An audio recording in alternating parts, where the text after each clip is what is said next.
Good morning and welcome to the Middle States Commission on Higher Education's webinar, Mergers, Acquisitions, Change of Control, oh my, Navigating the Complex Substantive Change Process.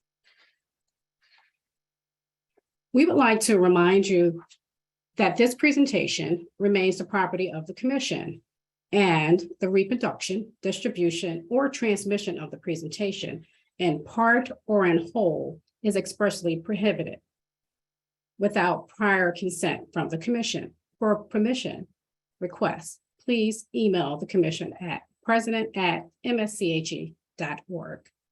Or if you have specific questions related to your institution, please reach out to your Commission Vice President Liaison.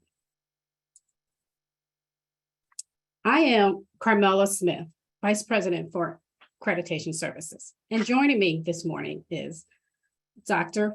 Melissa Harden, Lead Vice President for Institutional Field Relations, John McIntosh, Managing Partner for the SeaChange Capital Partners, and Dr. Tracy Snyder, Senior Vice President for Legal Affairs and General Counsel. On behalf of the Commission, we would like to welcome you and thank you for joining us.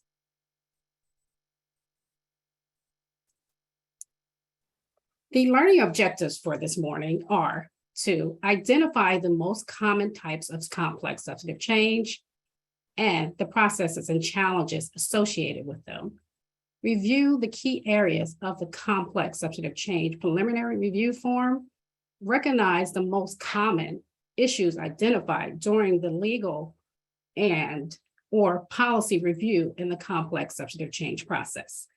Identify the ways that institutions can prepare for submission of a complex substantive change request.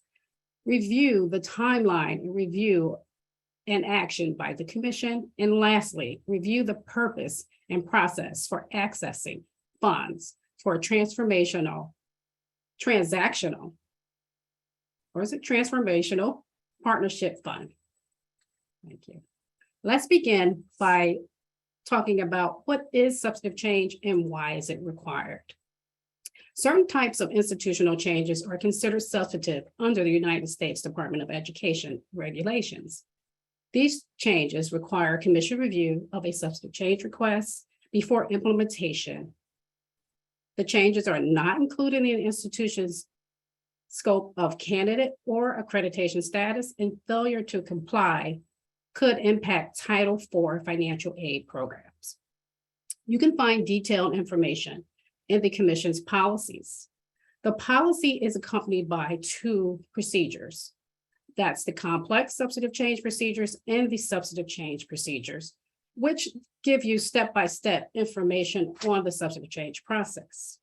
And the substantive change guidelines, which contains definitions for each type of change and provides case scenarios and examples. The substantive change policies, procedures, and guidelines are located on the Middle States website. The MSCHE website has a dedicated webpage for substantive change, and that provides links to resources such as policies, procedures, and the request forms for institutions, review forms for the peer evaluators, and the fee structure for the changes. The Commission fees for substantive change are broken down into a tiered model structure, with the fee determined by the complexity of the change in the process for review.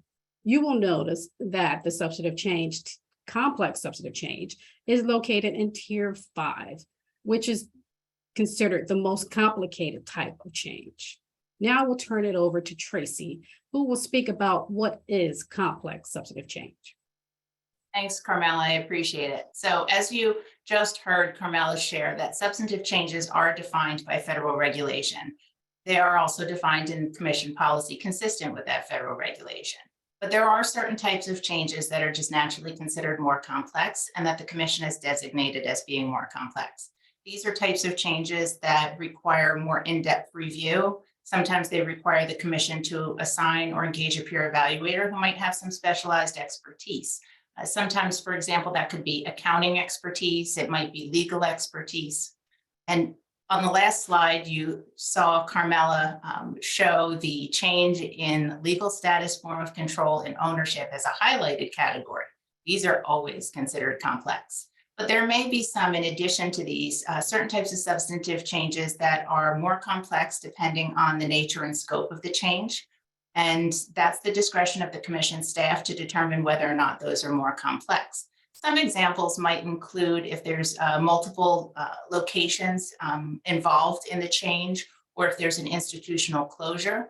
And sometimes these changes are happening all simultaneously with multiple institutions involved. So there could be a change in ownership for one institution and a closure for another institution, or maybe inclusion of that other institution as an additional location. So you can see we could come up with lots of examples how these could get more complex over time.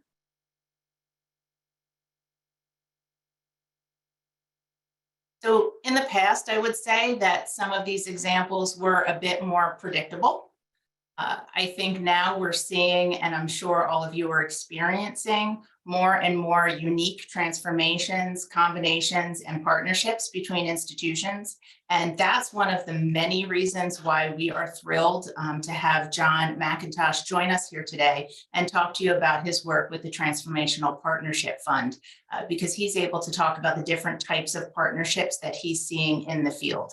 So with that, I'm going to hand it over to John to discuss some of these unique partnerships, and then I'll come back and discuss how the different partnerships would be defined by the commission. John? Great. Thank you, Tracy, for the invitation, and thank you to the commission for inviting me here. So I'm just going to talk briefly about what the Transformational Partnerships Fund is. It's a mouthful, but basically it's a philanthropic initiative to support institutions of higher education that are fully of their own volition, interested in exploring different forms of partnership that could fundamentally improve how they operate and how they serve students. And particularly, SeaChange, the not-for-profit that I run, and the funders that are in the fund are particularly concerned and interested in supporting partnerships that will have hopefully a positive effect on students of color, students from low-income backgrounds, other underserved populations. Partnership overlaps with, but is not the same as complex substantive change. And we are open to and have supported partnerships that include things like shared services in the back office, joint academic offerings, full or partial mergers, and even well-funded, well-planned teach-outs. There was an announcement, I guess 2 weeks ago, of Presentation College in South Dakota closing, and we made a grant to them to help them better serve their students in that nevertheless tough situation. The fund ideally can offer three things in different situations. They may be valuable in different ways. The first is a safe space for discussion. And I mean safe, not simply confidential, although that's where it starts, but also sort of expectation and judgment free, so that presidents, board members, and others who are thinking about what to do can come together or in pairs and discuss that, again, without I hope, any fear. The second is referrals. In our experience, most of these discussions do benefit from having some outside support, and depending on the situation, that could be legal, it could be a facilitator, it could be someone looking at the value of the real estate, et cetera. And we hope to be able to help institutions think through what support they need and where appropriate, make referrals. And I'd like to say that our referrals may be wrong, but they're independent. We don't do that work. You couldn't pay me a nickel if you tried. And so we have no dog in the fight, but we are interested in helping institutions identify who might be helpful as they navigate this process. And then finally, grants of up to $100,000, which in aggregate is not a lot in higher education, but I think we have some early evidence that that at the right moment and to cover the right costs, those grants can help progress discussions. And then finally, I just say a shout out to our funders. The fund was started it's actually April 2021. It was sort of co-founded by SeaChange and the ECMC Foundation with additional founding support from Ascendium, the Kresge Foundation, and the Michael and Susan Dell Foundation. And I think we will be out of money by the end of the year, but I'm consciously optimistic that it's going well enough that the funders will continue what was intended to be a 3-year pilot. Next slide. Whoop. Can we get the next slide? There we go. So very quickly, and I'm not telling you anything you don't already know, so I'm going to blow through it. You know, I think there's a growing recognition that partnerships is one possible strategy, both for growth for certain institutions, but as a wise response to the environment for others. I think that I don't want to say that it's fully normalized or decriminalized, but I think there's a growing recognition that there's a lot going on in higher education, and in some cases, it might make sense to explore these sorts of things. And the forces I think that institutions are facing are well-known: demographic, market, technological. We've had, this is a little bit out of date, we've engaged with, in some form, with roughly 200 institutions, had sort of 70 plus formal inquiries, and made, I think it's now 19 grants. And 200 is a pretty big number when you think that we don't work with for-profits, and there's roughly 3,200 not-for-profits and publics out there. So, you know, so I hope that over the last couple of years, people recognize that we are a resource that, hey, there's no harm in calling. It's not all about mergers. One of the questions we had was this going to be all about mergers? And people sort of told us, you know, it's all about mergers. That's what you guys are trying to do. And it hasn't been. We've done a range of things, both in the back office and academic support, you know, and mergers and even teach outs. Last two things I would say is I think the safe space is really important. I think that this work continues work that SeaChange has done for 14 years outside of higher education. 1,000 or more transactions. And the things that makes higher ed different is just how hard and how sensitive it is. And so I think of the three things that we can offer, safe space, referrals, and money, it might be the safe space that is actually the most valuable. But I think the grants can motivate action and generate enthusiasm. This is in the public domain. We made a grant to help support the affiliation of Urban College in Boston with Southern New Hampshire. And Southern New Hampshire has some money, as you may know. And so it's an open question why a grant would help there. But I think the grant was made at the right moment, in the right sort of psychological situation. And I think the protagonists in that transaction would say that it was surprisingly helpful. Okay, I think that's it for me for now. Thanks, John. I appreciate it. So you're hearing John talk about the different types of transactions he's seeing through his work, and hearing that it's not just about mergers. And we certainly agree with that. You might be wondering, however, what happens when it gets to the commission? The commission has different definitions for each of these types of transactions. What you might think a merger is going to be in your mind might be a different definition in the commission policy and procedures. What I really want to say as a starting point is, and emphasize this as much as I can, the commission is not trying to change your transaction. Whatever your transaction is, we're trying to assist you, providing guidance and information that will allow you to understand how your transaction fits within our definitions and perhaps the federal definitions as well. So let's talk about those different definitions, because we know all of this legal terminology can be a bit much, confusing, sometimes not easy to distinguish between the types of transactions.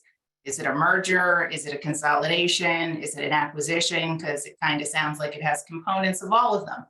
So the same type of transaction might seem like a merger, and then with one small change, it might actually become a consolidation or an acquisition. There are a few definitions that I have isolated on the slide based on our different subtypes. You heard Carmela talk earlier about our substantive change guidelines. Those guidelines are an incredibly, or can be an incredibly helpful document for you to understand more detail about each of these definitions. I won't spend time going through each of them now. It would take up the entire webinar. But what I will say is I've highlighted what seem to be the most common that we are seeing at this time. And I've put them on the slide for you. And if we have some time during the Q&A, and if there's interest in that, we can talk through what the distinctions in some of these definitions are. I do want to point out that we do have one catch-all provision, and that is subtype 12. And it does identify any other transaction that basically doesn't fall into one of the other categories. So I did want to highlight that one now. We aren't trying to kind of catch you with a wrong definition. We do ask you to identify that definition on the preliminary form when you submit it. And we'll talk about that preliminary form in a little bit more detail later. We aren't trying to catch you with a wrong definition. We're just trying to get enough information about your transaction that will help identify how your definition or your proposed transaction aligns with our definitions. We also recognize and really appreciate that this isn't just about the Commission's definition. The use of particular terminology may have political implications, public relations implications, and we really do want to honor the terminology that you're utilizing. But in the end, we do have to make sure that we are able to define the transaction using the definitions that are set forth in our policy, because those are what align with federal regulations. And so to best support that process and reach that alignment, it really is critical for us to have accurate, consistent, and transparent information so that we're able to provide you the guidance that you might need. And what's important is that each of these transactions really is a legal transaction, or in most cases, a series of legal transactions. If you're aware of that from the outset, it really does help to create a plan, a schedule, and accomplish some of the more significant milestones in your transaction process. And now if we could shift into talking a little bit more about what that process is. And so on the next slide, you'll see that we have outlined the 4 phases and rough timelines, and we're going to discuss each of these stages throughout the webinar. And this is really the entirety of the process. And when I say these are rough timelines, every transaction, you'll hear us say it 100 times, every transaction is unique. Every transaction is different. So these are really just some very rough estimated timelines because we have seen people largely underestimating the amount of time that some of these transactions can take. So just a few highlights here before we start talking about details in each of these steps. It's really important at the early stages, and I want to emphasize those early stages. Early notification may seem like it isn't really a step, but it is a really critical step for us, as is the preliminary review form. The earlier you can share information with the Commission, the better we can help you understand our process and help you guide you through the process as you navigate your particular transaction.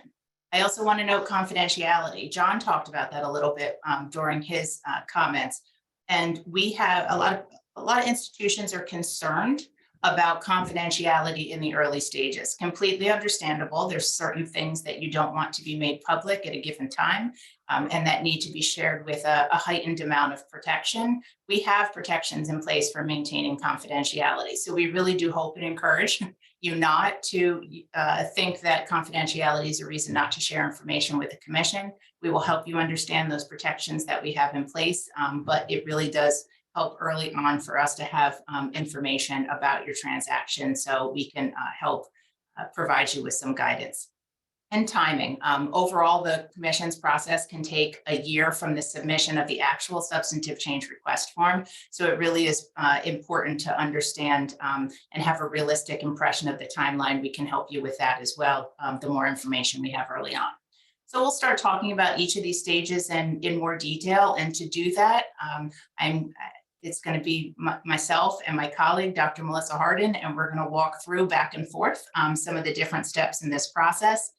Because Melissa can provide the VP liaison perspective, which is really, I think, a critical guidepost for institutions during the process. Melissa? Great, thank you, Tracy. So let's talk then about what it means when we say early notification. The institution must notify the designated commission vice president liaison as soon as it becomes aware of a potential institutional change that may meet the definition of a complex substantive change. This notification should occur as early in the planning process as possible and may occur informally by email or by phone call. Sometimes the institution isn't sure if what it proposes is a complex substantive change according to Middle States policies. The vice president liaison can provide preliminary advice to the institution about whether a proposed change is considered complex. The vice president will also provide the institution with relevant policies, procedures, guidelines, and a link to the complex substantive change preliminary review form. The institution should establish good communication with the vice president and notify them at any point along the way of revisions or amendments to a complex substantive change. Also, let the vice president know if an expected arrangement falls through, changes direction, or you simply decide not to proceed.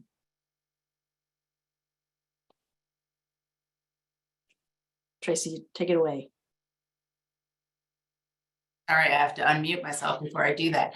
The preliminary review form is a critically important component in the review. And when we talk throughout this webinar, we're going to largely focus on explaining the different sections of the form, providing you with examples and some practical advice.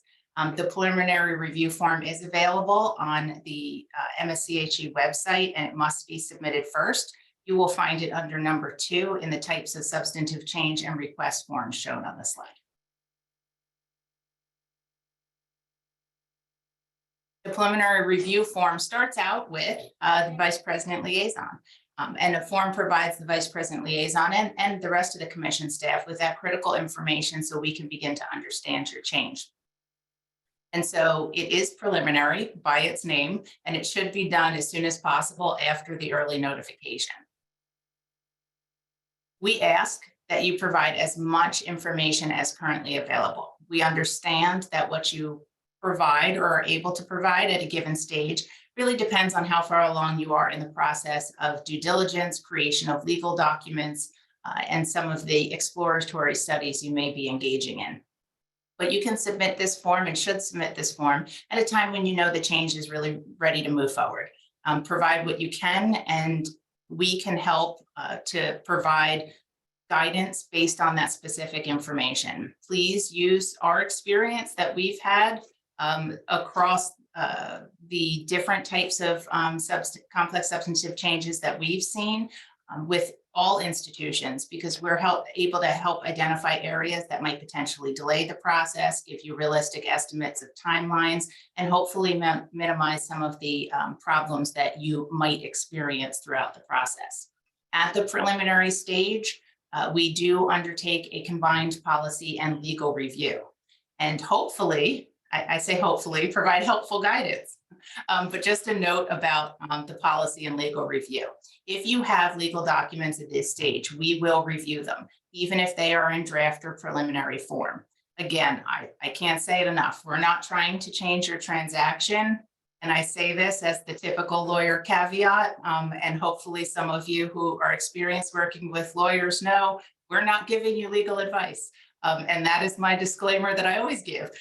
Your institution's counsel will give you excellent legal advice. We respect them and we respect their role in the process. We're just taking the information you give us and providing that information in a way that informs the process and hopefully the commission's perspective. Your vice president liaison will provide that written feedback and guidance from the policy and legal review, as well as their own review, to institutions so that you can prepare for the next submission of the substantive change request form. In addition to that feedback, this is a really, I think, critical and helpful component, is the Vice President Liaison also develop a preliminary schedule for the accreditation decision-making process. Schedule contains due dates for information that might be requested by the commission staff or myself as legal counsel. It'll also establish realistic due dates for the complex substantive change request form. It will depend on progress, of course, that you're making in due diligence, the foundational legal documents and agreements, and those exploratory studies or other milestones that may be involved in your transaction.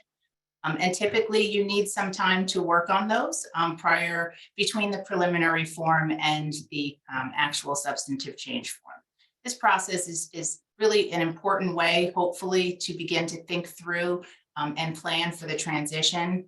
We really have heard in feedback from institutions, the process of submitting the preliminary review form has assisted with planning, developing scenarios that can help to create a cohesive vision for the project. And I will tell you from the policy and legal perspective, we consider it really one of the most critical stages where we can provide the most information to you.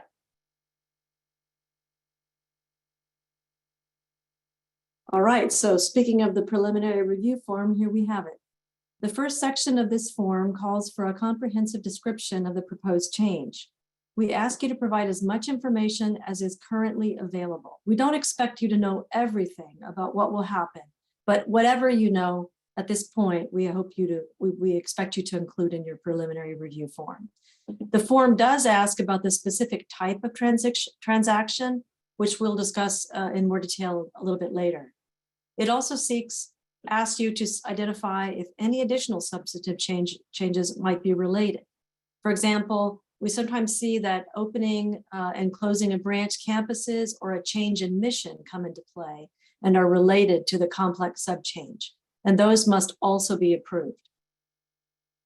So I would dare to say that this is probably one of the areas where we see institutions struggle the most in really defining the transaction and using that consistency of terminology. We know that there are legal terms that are used in legal documents, and sometimes those terms don't necessarily align with terms that are utilized in more public communications or terms that are utilized by the commission. So if you do have different terminology that has to be used for a different reason, that could be those public communications. It could be different terminology that the United States Department of Education utilizes or that a state agency utilizes. And so you'll have to use those different terms for different reasons. But if you can share that information with us about why you're using a particular term and use that terminology consistently, we can better help understand the progression and why you're using particular terminology and help you to align that terminology with the Commission's definitions in policy and procedure. As part of the process, you'll be asked to identify a type and a subtype of transaction. At the preliminary review stage, we can tell you how likely we are to define it, how we are to define a transaction, and whether we see the transaction as something different than you do. Those subtypes are the specific legal types of transactions. We do, as a commission, reserve the right to define the transaction. As I shared before, it has to align with our policies and procedures, but we will work with you to be able to make that alignment.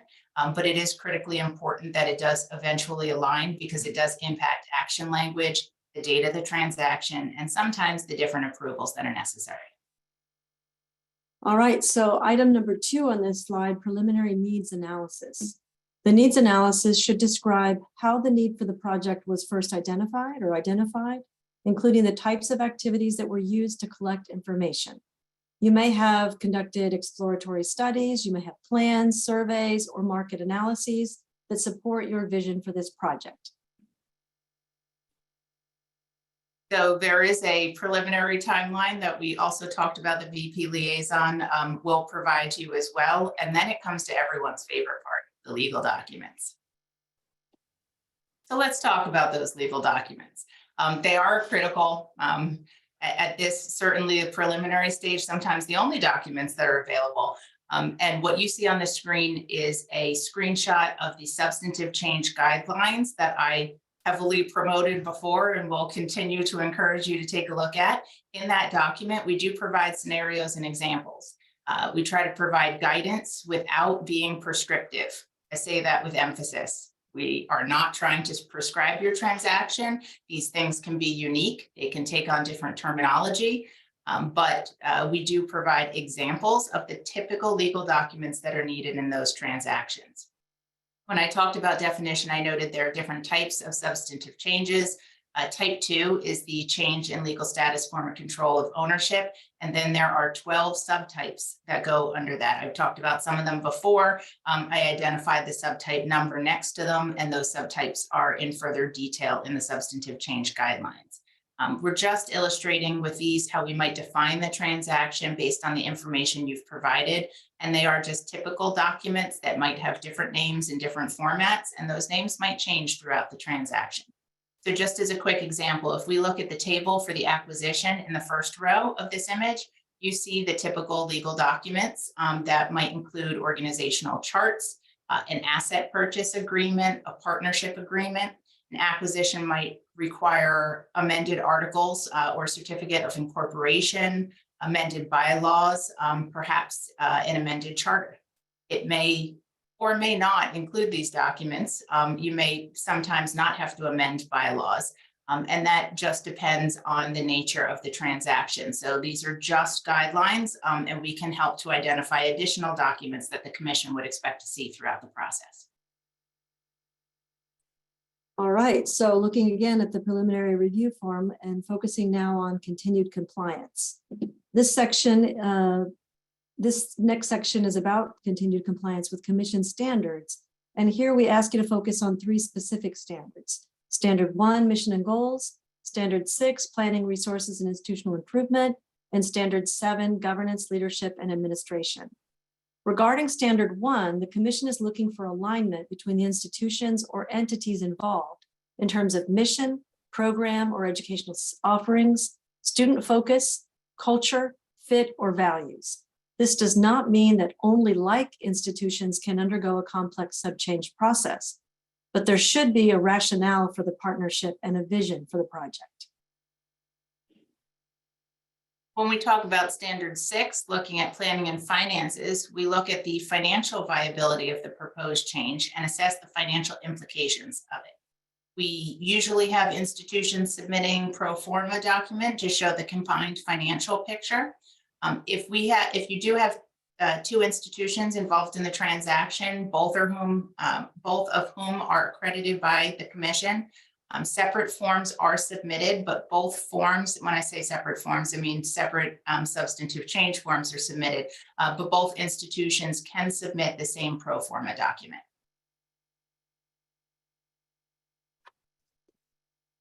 In relation to Standard 7, the preliminary review form asks the institution to describe how this complex substantive change might impact the control, ownership, or governance of the institution, including any changes in the institution's governance structure or governing body. You'll need to provide the institution's existing governance documents, such as articles or certificates of incorporation, bylaws, or other founding documents. These are critical to the Commission's review in understanding how the institution is structured and the kinds of changes that are permitted under those founding documents. At this point, begin to think about how the governance structure will be changed and what kinds of changes to the founding documents will need to be made. These kinds of changes can take time and will require legal guidance. If changes occur, you can describe them in the substantive change request form that you'll submit later. You will also be required to submit any amended governing documents. The form will ask you to provide a preliminary organizational chart or diagram that depicts how the changes will play out and lays out the scenario that you're proposing for the transaction and the combined governance, leadership, and administration structure. A diagram is one of the most helpful ways to understand, for us to understand how that governance structure will change. And since we like diagrams, we've included one on the page here on the visual for you on the slide. And it does provide what's the most ideal information for us to really have a clear picture of your transaction. It helps first, you'll see in the left-hand column, to provide that current information, the current governance documents, current bylaws, and articles of incorporation. Those current documents, while we may already have them on file for you, are really the starting point and the baseline for understanding the changes that are being proposed in your transaction. The middle section should outline the steps. And when I talked about consistency throughout the process, this is one of those areas I really want to highlight for consistency. These steps in the process should match your description. We do sometimes see a mismatch of the description and the steps when we see them in the diagram and the charts. And that really does provide a large source of questions for us in really trying to understand the change and, most importantly, the impact of the change. And then the right-hand column, you see the final structure. So this is where we look at the new governing documents, revised or amended bylaws, and we can then compare them to the current structure for you.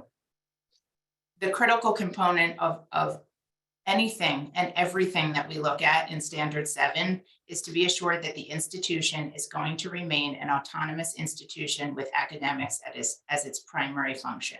That's the most critical and important thing that we're looking at. And every question that we ask and every comment that we make is not designed to criticize any of your bylaws or any of the changes, but it is designed for us to ask questions that will help us to understand and assure ourselves that the institution is going to remain autonomous with academics as its primary function.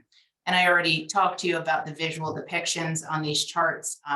They're really helpful, but they're only helpful so long as there is that consistency and it matches the diagram so that we can see that both in its visual form and its written form. That's right. So this slide that you see here shows a relatively simple change in structure, even though none of these transactions is really simple. In this case, both institutions are nonprofit, and College A will acquire and completely absorb College B. In this case, there are no planned changes to the final governance structure. The conversion of a for-profit to a nonprofit would be a much more complicated diagram, with more interim steps in between the current and final structure, including the creation of a new nonprofit entity and most likely changes to shareholder agreements. Also related to governance, it's very important to identify all of the parties, again, in that narrative and the visual involved in the transaction, and to describe and provide information about how those parties are structured in their legal organizational entities, the type of ownership for each of the individuals involved, and their accreditation status. All of that provides us with information that we can be able to share with you to guide you through the different approvals that might be necessary, and also to identify the related entities that might be involved. It is, I would dare say, safe to say that there's oftentimes related entities involved in these transactions. The transaction itself might create a new related entity for an institution. So related entities are any entities as defined in our commission's policies that are legally distinct from the institution, but that have a relationship, connection, or some kind of interdependency with the institution. We do define as a commission related entity broadly. Some of the examples of related entities would include parent organizations, systems, individual owners. Related entities will not include alumni associations, fundraising organizations, or teaching hospitals. If you do have questions about whether an entity is a related entity to your institution, your VP liaison can be a really helpful source of information to assist in that determination. All right, so at this point in the process, research and explore what other approvals will be necessary and provide that information in Section C. You'll need to provide evidence and documentation of all required approvals. If they're not yet obtained, please provide them when they become available. The Commission will request follow-up information until they are submitted. An example here is the Board of Trustees' approval of the transaction or any approvals required by a system if your institution is part of a system. Research and describe any state or other government agency requirements for this transaction. An institution that will cease to exist legally because of this transaction usually must at least notify the state or may be required to dissolve its degree granting authority. Also think about branch campuses and additional locations that may be in other states. Federal approvals may be and are likely necessary for some types of transactions. And there could be a wide variety of federal approvals that could be required. For example, in a conversion for a for-profit to a nonprofit, the IRS will have to approve the institution's 501c3 status. In addition, and as we all know, changes in ownership have impact on Title IV. And at this point, if you haven't already done so, your institution should begin to talk to the Office of Federal Student Aid and the United States Department of Education. Just as a note here, the United States Department of Education recently issued guidance that indicates they're no longer doing pre-acquisition reviews of changes in ownership. They do still do the comprehensive review. The Office of Federal Student Aid can provide information and guidance about that process. Getting information early is critical. The United States Department of Education may have a determination may have an impact and likely will have an impact on the date at which an institution's accreditation may cease with the commission as a result of the transaction. So early notifications and regular communication are critical to anticipating these types of timing issues. If you are going to indicate to the commission on the preliminary review form that a particular entity, agency does not need to approve your transaction, the commission does require documentation of that. For documenting that approval is not required, we will accept clear statutory reference that indicates an approval is not needed, or we will accept a letter from the entity or agency indicating that approval is not needed. We also have a section that talks about certifications and disclosures, and we do ask that you provide, and it's important that you provide these proper disclosures and make these certifications. And if any of these do apply to you, provide adequate information and documentation that details facts and circumstances. The preliminary review form should be signed by the Chief Executive Officer, Board Chair, and proposed new owner, if that is applicable. It does not need to be signed by another member institution because they are submitting their own form to us. So they will complete these same sections on their form as well. The institution can submit the preliminary review form at any time during the year, but we do, like that early notification, you're already starting to talk to your VP liaisons, and so please work with them to discuss those submission timeframes. So the next major component of the process is a substantive change request form. This form for number 2, a change in legal status, form of control, or ownership, can be found on the Commission's website.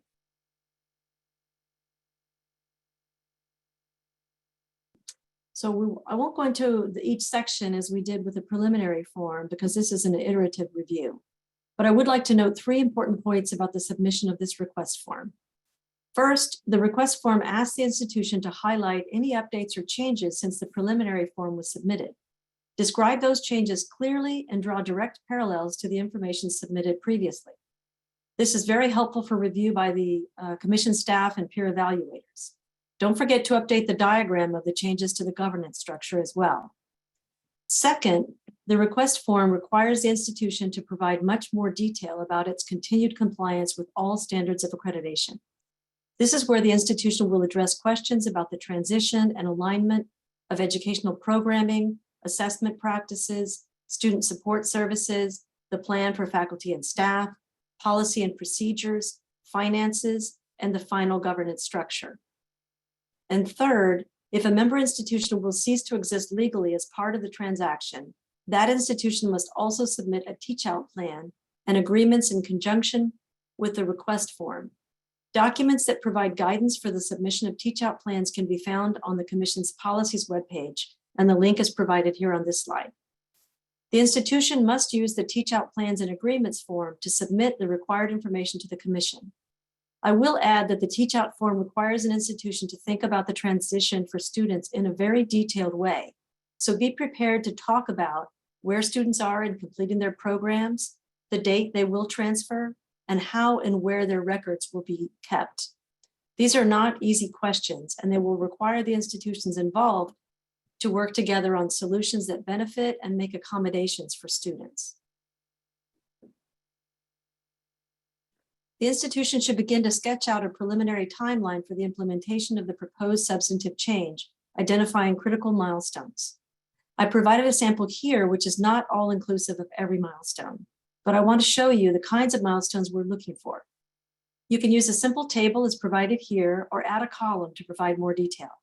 You can use a more graphic format or a project or Gantt chart. The purpose is to think through a potential timeline of events for the institution. Most institutions have an anticipated final transaction date in mind and work backward from that date to develop the timeline. This should be a realistic timeline for the project. It will help to be aware of the legal documents that may be required for the type of transaction and account for the drafting, negotiations, and development of those documents. Also, account for communications checkpoints and necessary approvals from the state or reviews related to financial aid. Think about any teach-out requirements. As with any project, a good timeline is a tremendous asset to this process. We are, of course, aware that the timeline will most certainly change as the transaction evolves.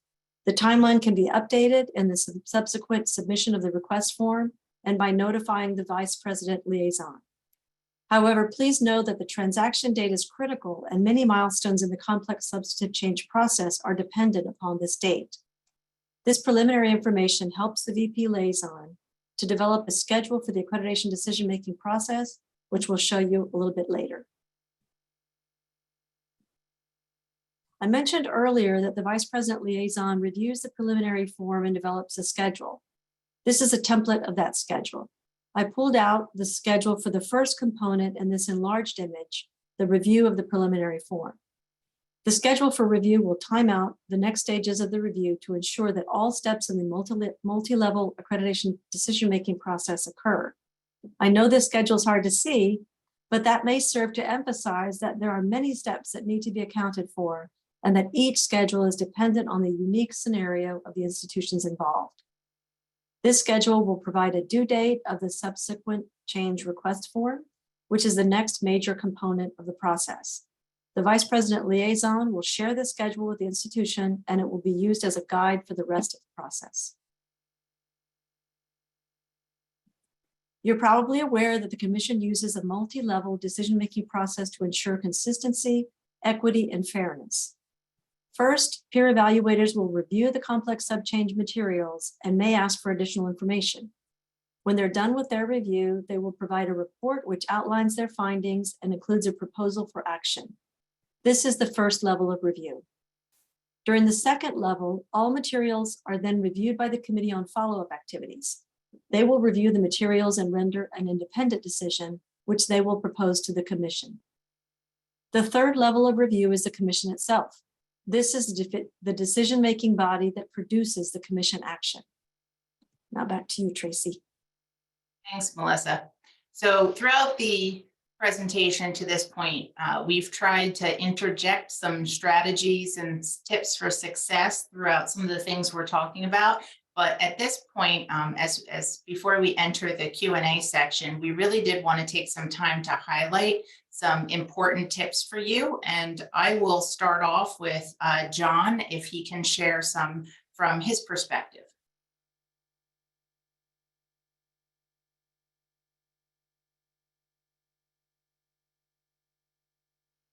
John, you're muted.